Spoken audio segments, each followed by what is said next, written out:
Dave Birkett here from the Detroit Free Press, along with Carlos Monarrez. And Carlos, another season is upon us. The preseason is over. Thank God for that. And Lions, look, they're coming off a very disappointing 6-10 season. I think we can all agree on that. I know you see a little bit of a step forward this year. I see a little bit of a step forward this year. How big of a step forward are the Lions going to take? What is it going to take for them to do that? Well, it's the offense, I think. I mean, I think the defense is going to be better. It was pretty good last year toward the second half after they got snacks. I expect them to be a little bit better. You know, Matt Patricia has more of his guys. You know, they understand the system better. I wrote a story that's, I don't think it's out yet, but it's coming out about kind of learning a new language. You know, they're understanding what he wants more. But the offense really has to be a lot better. That's the thing. You have Darrell Bevel, so we don't really know yet. It's untested, but I think that offense is the key, how well they function, how efficient they are under Darrell Bevel. No, you know, I was doing the offensive portion of our season preview, and God, I was looking at it like the offensive line. They're either going to win or lose because of the offensive line, I think. I mean, there's so much put on this offensive line when it comes to protecting Matthew Stafford. I mean, look, Stafford is the most important player on this team, but you have to keep him healthy, especially with some of these lingering concerns, I guess, you know, doubts at least publicly about whether he's completely healthy or what role that could play on him lasting through the season. And then because Darrell Bevel, you know, the offense is going to be so run-oriented. I mean, they're still going to pass the ball more than they run the ball, but because the running game is such a big part of what they want to do, I think a lot is going to fall on that offensive line. And there are some question marks. I mean, Frank Ragnow looks like he'll be back for week one, but, you know, he suffered a little bit of an ankle injury in the preseason. We don't know about that left guard spot. You know, the right tackle position, especially, I think Rick Wagner has had some very up and down moments in Detroit. So, you know, the Lions gave up 20 sacks in the preseason, and maybe that's not indicative of the line overall because that was a lot of backups. But I think you're right. The offense is really going to dictate how far this team goes. So let me ask you this: I was looking at Pro Football Focus, some of their rankings, and you know, there's always a little bit of subjectivity there. They ranked the Lions, I think, 14th in the NFL among 32 teams, and that was with Ragnow. You're talking about overall? Overall, yeah, offensive lines in the NFL. So they're about an average. I think I've always thought they've been about an average offensive line. I mean, so how far does that take them? If those rankings are somewhat accurate, they're about an average team. They're an average team. I think. But is that enough to get the offense to do what protect Stafford and have the run game work and all that other stuff? Well, you know, look, I think especially early in the season, they're facing some pretty good pass rushers, right? I mean, they should beat Arizona, but Terrell Suggs, Chandler Jones, two pretty good pass rushers.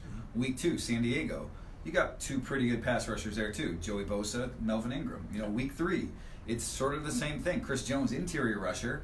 Are you saying teams are focusing on pass rush now? Is that what you're saying? Is that? Well, I mean, I think we will find out early how good this offensive line is going to be because, you know, now look, they don't want to have Matthew Stafford drop back 40 times and throw the ball that much. They want to play this controlled game where they dictate what the other team does you know, win. You might have heard that before, right? They want to win in the trenches and. You know, that's all fine and dandy, but they need that offensive line to be able to do that. And I think the offensive line is probably a little bit better than it's been given credit for, but I don't know that it's going to be a top 5-ish sort of offensive line. And I think if they were that, I would have a lot more confidence about this team taking a big leap forward and making the playoffs. I will say I have a little bit more confidence in the run game. I mean, LeGarrette Blount just didn't pan out last year. I think C.J. Anderson has shown a little bit more promise than him, and Ty Johnson. I mean, he could be a nice kind of change of pace, you know, quick guy, scat back, whatever it might be. So I don't know. I think the offense, the run game is a little bit improved. The running back, Johnson's. I think the run game will be okay. I mean, I think Kerryon's going to have a 1,000-yard season. I just, you know, I don't know. I'm a little skeptical about what they have behind that. You know, I think C.J. Anderson, solid vet, obviously, but you know, he was out of the league for a time last year, and then he ran well for the Rams, who had the best offense that we've ever seen, one of the best offenses we've ever seen. So I want to see him do that in Detroit. Yeah. And Ty Johnson, you know, he's got some speed, rookie, sort of the same thing. I just wonder what role he's going to have. So I think there's maybe a few more questions on the Lions overall, really, than some, you know, I guess some of our colleagues around here do. You know, even defensively, look, the Lions have a really good defensive front. I think everyone agrees with that, or a line that should be really good. You know, there's a lot of talent up front there. There's some injury concerns, and let's see what the secondary is too. I think there's I think Tracy Walker could take a big step forward this year, but we also haven't seen it on the field. So I think there's a lot of questions about what exactly this defense is going to be too. I think the secondary's shown some promise. They've had a few turnovers in the preseason. Tracy Walker's looked. I think he had one of them. They looked pretty good. I don't know if it was called back or not. But Justin Coleman, I think he's an upgrade. Okay, we'll see. Right. We'll see. All right. I thought he played well in the preseason. Quandre Diggs, Darius Slay, Melvin Gordon's looked okay, right? He's decent. Yeah, Rashawn. Rashawn. You got holdouts on your mind. Yeah. Sorry about that. So I think I get a better sense in general. The tight ends are better. I think you're right. I think there's a lot of position groups that have taken us, or the tight ends significantly better, right? I mean, everybody knows Darius Slay, Quandre Diggs. Those are two really good players. Yeah. I think there are some questions about the wide receiver spot. We'll see what they are behind Kenny Galladay. There are some questions about that offensive line. Defensively, I think a lot of the questions are more injury related, and we haven't seen this group together really. I mean, the projected starting defense hasn't played a single snap together, this preseason because Trey Flowers hasn't been out there. Damon Harrison played 9 preseason snaps. So, and we saw last year. They're proven commodities. They're proven completely. I know they haven't played together, but come on. I think my point is that see ball, get ball. We saw last year, and I know it was a new system last year, but it took some time for everyone to sort of develop and find their roles, and for this defense to click. And Damon Harrison was a huge part of that. But that was also under the first year of Patricia. Yeah, too, but I'm not sure. You look at how it might take a little. Yeah, it just I think early on we'll see how fast it clicks, and if it does, maybe this I've said all along. I think there's some upside surprise that the Lions could have to them this year. I don't, you see the simulation that ESPN did, right? I think everyone saw. We even put a little post up on that on our website. That's not happening, right? The Lions aren't starting 0-11. I mean, they're not going to be one of the worst couple teams in the NFL, right? That's the Miami Dolphins and the Arizona Cardinals. The Lions have much more talent than that. It's just a matter of if they can stay healthy, if they can click on offense, if they can click on defense early enough, so that they can get rolling in a tough part of their schedule and maybe build up enough, have enough success that come late December they're in the playoff run. Does it matter that I played Madden on the rookie setting and they went started off 10-0? Is that okay? Rookie setting, yeah. The rookie setting. Yeah. No, I mean that's like preseason, right? Isn't that what happens? Though they went 0-4 in preseason here. So. No. By the way, does that you put any stock into that? Madden? The 0-4. Did you address that in your Cleveland one-man show video? I probably did. A little bit, I think. But what do you think? Bad omen? My one-man show? No. Bad omen, does it mean anything? Is it just a sign? I think you throw the results out completely. Right. But, you'd like to have a little something positive going into the regular season. Right. I mean, I think there's two things that you can take from it, right? That the depth, there's still some questions about, and I think we knew that. And depth plays a huge role in the NFL and everything that happens. Yeah. And then two, I think, especially coming off last year, you want to have a good vibe. You want to have a good feeling heading into the season. And, they can talk all they want. And, we didn't play the starters and we'll be all right. And I like the way we're progressing. I mean, Jeff Davidson said that about the offensive line. I think Paul Pasqualoni, you asked him about the defense yesterday, and he says, I think we can play some really good defense if when everybody's out there. So I think there's a lot of thoughts and hopes and dreams right now, and I think some of them are very valid. But I also think you'd like to see some of that on the field. Yeah. So that way the buy-in is a little bit easier. Better execution, and for sure. Yeah. Some of the sloppiness, and again, a lot of that's backups, a lot of that's second teamers. So, I don't really put a lot of stock in the results, but you didn't get a great feeling. Yeah. But I've said this too, that last year, I think we all had a bad feeling. I think I said at one point it was the least optimistic I've ever been about a Lions season heading into the season. And that was because of everything that was happening off the field. Right. And I don't have that sense this year. So that's why I say, I think that maybe there's a little bit of, upside there for this team. If things click, all of a sudden maybe they are a playoff contender at the end of the day. This means nothing, but to me it's ironic how last year we were kind of sensing that, what's going on here? Is there buy-in? Whatever, are the players getting it? Do they like it? Do they whatever? And the fans are generally excited about the first year of Matt Patricia. Now, I really sense this this malaise. I mean, it's really we saw training camp. It was dead out there a lot of times. There's just no buzz about this team. They're picking them 3-13 in USA Today, and which may mean nothing really at the end of the day. But just this year, when we're kind of like, all right, it's all kind of maybe there's a little bit more hope. Like it just seems like everybody's like, well, I don't know, maybe we've seen this movie before, but yeah, no, look, weird. I think there's obviously still tons of Lions fans out there, right? Sure. But I think you're right that last season was a tough one to swallow. It's sort of a show me sort of year, and I'm gonna throw this out there too because maybe it's just the age demographic I'm in right now. But I have a lot of friends who, as you get older, right, you're more involved with your kids. Maybe you're less into your college team or your NFL team or whatever it is. You have other things that sort of occupy your time. And I wonder, because the Lions were so bad for so long, I wonder if some of that is starting to catch up to them legitimately. I wonder if maybe that younger generation of fan is not as hooked into everything Lions right now because the 2000s were so bad. Yeah. Right? If you're 10 years old and it's terrible football and you don't, feel the need to go watch it, well, now all of a sudden you're 25 and you're like, yeah, I can, flip it on, I'll do without it. I'd rather watch my fantasy team. So I wonder if some of that, a decade and a half later is starting to catch up with them.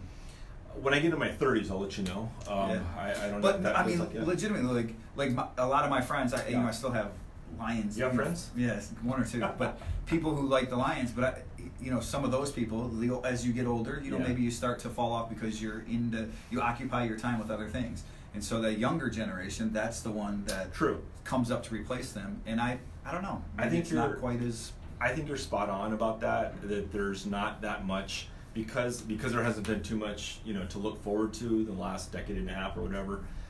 However, in the NFL, it's the biggest bandwagon sport. The minute that the team gets hot, we got to go down to Ford Field and watch Stafford and Galladay and all these different people, whenever. And it's a great short time. season. Let's go get drunk. Oh yeah, let's go down there. Yeah, absolutely, for sure. But you're totally right though that it's been so long that this team's been irrelevant. If you're 30 years old when you were in high school, there wasn't much going on, and there's been little blips of the Calvin Johnson and the Ndamukong Suh and all this stuff, but it just hasn't been enough to sustain consistent interest, and it could be catching up to people who are having kids and having families. Kudos to me. Absolutely. Once again, Dave. Thank you, Max. We appreciate that. So, all right. So let's look.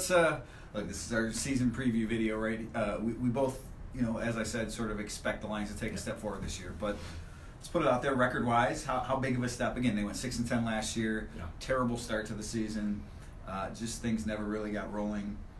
I know you filed your prediction for the paper already. At the risk of ruining it for our home delivery subscribers, our internet readers, That's why you haven't filed your stuff yet. You don't want to tip your hand. My prediction is filed.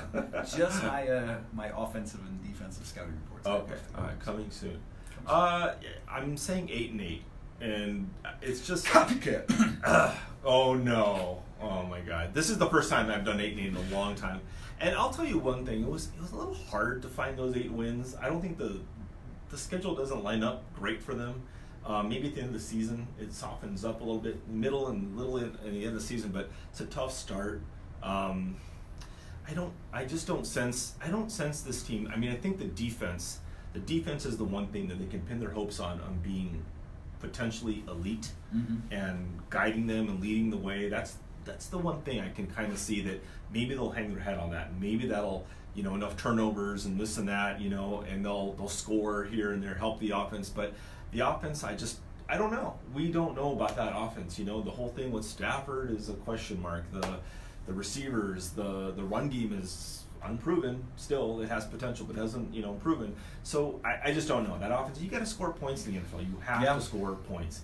And the division's decent, I mean, I'm expecting the Packers to have a bounce back year, like probably everybody is. The Bears showed pretty good promise, and the Vikings probably should. They have a new offensive coordinator. Kirk Cousins actually had a decent year last year, but they just couldn't get the most out of that run game, and so I think the division's going to be decent. I think 8-8. It's a little bit of an improvement, right? Yeah. Little step. I think, you always get at me for picking 8-8 because you're like, oh, pick, what are 4 out of 5 years. It's No, 8-8. get out of here. It wasn't 4 out of 5. Last year I had them going 7-9.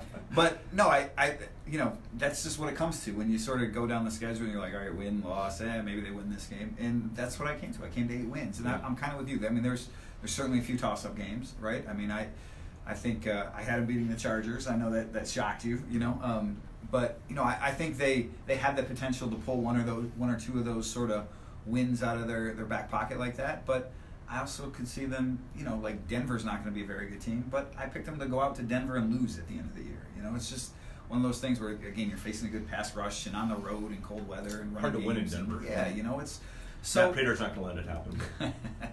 So I think there's, again, there's reason for optimism with this team, but in the division, as you mentioned, I think it's very balanced. I don't think there's a great team in the division. There's no Kansas City Chiefs that we're talking about in the NFC North.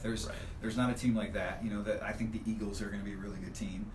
There's not a team like that. But they're good. You have to be able to play some of your best football to beat the Bears, to beat the Packers, to beat the Vikings. So, I see the Lions taking a step forward this year.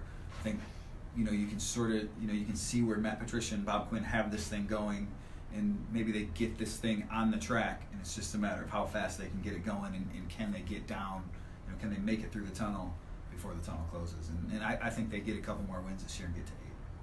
What do you think the first 6 games are the ones that everybody's looking at? 4 games, they hit the bye, and then 2 more games at Green Bay, and then Minnesota home. What do you think? First 6 games, what do you think the record is? I'm not even going to force you to pick a win or whatever, but what's the record after 6? Look, again, at the risk of ruining things for all of my readers out there. Nobody watches these things. I think 3-3 was what I had them going because I have them beating. Wow. The Chargers. I have them beating the Chargers. I'm going 2-0. I have them beating the Cardinals. Yeah, and then I could, Vikings game is at home right after the Monday night game. Right. So I think I have them winning that game. I'd have to go back and check. Okay. But look, I think. You hear that, Danielle Hunter? Yeah, I have them losing to Minnesota later in the year. No, people make a lot about the schedule, and there's some tough games on the schedule, but there's tough games on everybody's schedule, right? Sure. Unless you're the Patriots, you're not playing the Patriots, right? I mean, unless you're the Eagles, you're not playing the Eagles. So somebody beat the Patriots last year. But no, you're right. But I mean, like, you look at it and you say, oh man, the Chiefs are tough. Well, the Chiefs are a really good team. I don't know that the Chiefs are looking at the Lions, or Chiefs fans are looking at the Lions right now and saying, oh man, the Lions are really scaring me. Yeah, that's not a game that they're doing. But when you look at the Chargers, they made the playoffs last year. You look at the Chiefs, they made the playoffs last year. You look at some of these other teams and you say, that's a game that we can win. Washington, right? Or that's a team that we should be able to beat.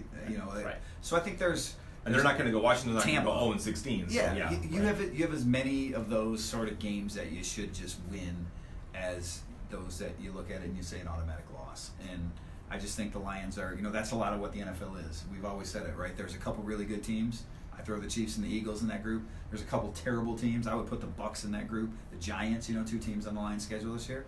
Everybody else, throw them in a bag, mix it up, pull out what you get, and that's why I think the Lions are 8-8. I like it. 3-3 to start. Nice. What do you got them? What do you think? I think I have them 2-4. I want to say. Look, I mean, if they're over, 500 at that point, that's obviously a huge feather in their cap. Then you can start talking playoffs. If you're 1-5 at that point, well, the discussion becomes something entirely different. But no, I don't. Last year they got off to a terrible start, and I think a lot of people saw that coming. Yeah. I would be surprised. I would be stunned if they lost to the Arizona Cardinals. The Cardinals stunned. The Cardinals are a terrible team. They have a new coach, a new quarterback. Mm-hmm. Their top 2 cornerbacks are injured. They just don't. I mean, they were the worst team in the NFL last year. Like I don't know, Christian Kirk, Larry Fitzgerald. Fitzgerald's a Hall of Famer, but it's not like they have these. Chandler Jones. Yeah, no. Again, on every NFL team, you have a player like a David Johnson and a Chandler Jones. So every NFL team, you have that to account for. Their offensive line isn't great. Their cornerback is. Their secondary has already been shredded by injury and suspension. So if the Lions don't win this game, they're in trouble. We'll talk about that Thursday. But I just want to put that out there. It is fair. You're right. It's fair. It's fair to sound an alarm. Because of who the Cardinals are, you could obviously see it if they do win, and Kyler Murray would have to do a lot. But then again, it's like, well, yeah, he's the number 1 overall pick. It's Kyler Murray. He's talking about, right? You know, you're gonna the Lions would in never someone's lose. Someone's grades are gonna be able to justify all these different. Well, it's Kyler Murray. It's the reason he was number 1. And you know, David Johnson's still pretty good, and Larry Fitzgerald, Hall of Famer. So Well, they're good. you already got that written, right? I would just say this: the Lions would never lose to a rookie quarterback in their opener, right? You Sam said- Darnold? No, Oh yeah, Sam. Well, exactly. That's right. That's what everybody happened has last said. year. Oh, there's no way they're gonna. And right, last that year at was an even home. bigger gimme game at home, Monday Night Football, rookie quarterback, first start ever. Threw a pick to start the game. Anything is possible. And you still squander that That's one. why we love the NFL. That's why it's great, because Yeah. anything can happen any given Sunday. I would right? still be stunned if they lost that one. But all right, we'll talk about that more on Thursday because that'll be we'll preview the opener. This will kind of wrap up the season as well. 8-8. 8-8. 8-8. How many yards for carry-on? I've got him going over 1,000 and maybe even going over 1,100. I mean, I think Yeah, Carrion's gonna have a nice year. Yeah, I think he will. I think he'll, stay healthy. He put some body armor on. He's gonna have a good year. I like Carrion. I like Kenny Galladay. I mean, Hawkinson. I think I think he'll be a good player in time. So I think they have some pieces. I just don't know if they have enough pieces. Kind of like we're talking about with Arizona. They have a couple nice pieces. David Johnson, Chandler Jones. Do they have enough? The Lions have more than the Cardinals do, but I don't know if it's enough to get by the Bears and some of those other teams. Have carry-on with 1,033 yards. All right. We'll take the over. We'll take the over. We'll put lunch on it, and that'll do it for us here. Out in Allen Park, for Carlos Monarrez, I'm Dave Birkett, Freak.com.